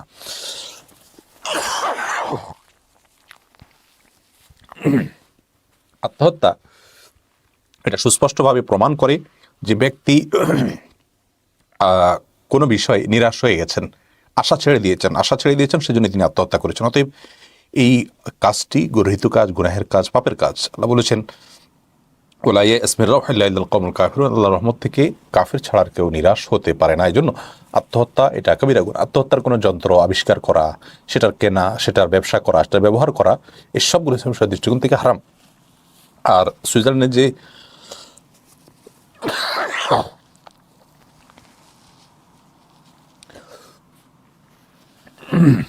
যে যন্ত্রণা ছাড়া মেশিন আবিষ্কারের দাবি করেছে, এই বিষয়ে আমরা প্রথমেই বলতে চাই যে আল্লাহ রাব্বুল আলামিন যে মৃত্যুর আপনার কষ্ট মানুষকে দিয়ে থাকেন, এটি দূর করবার মতো কোনো যন্ত্র পৃথিবীতে আবিষ্কার হয়নি, হতে পারে না। নবী করিম সাল্লাল্লাহু আলাইহি ওয়াসাল্লাম বুখারী বর্ণিত একটা হাদিসে বলেছেন, লা ইলাহা ইল্লাল্লাহ ইন্না লিল মাউতি সাকারাত, আল্লাহ ছাড়া সত্যিকার কোনো মাবুদ নাই এবং মৃত্যুর অনেকগুলো আপনার ব্যথা আছে, যন্ত্রণা আছে, এটা মানুষকে ভোগ করতেই হয়। শাদাদ বিন আউস রাদিয়াল্লাহু তাআলা বর্ণিত একটা হাদিস রয়েছে, হাদিসের ভাষ্য হলো, যদি মৃত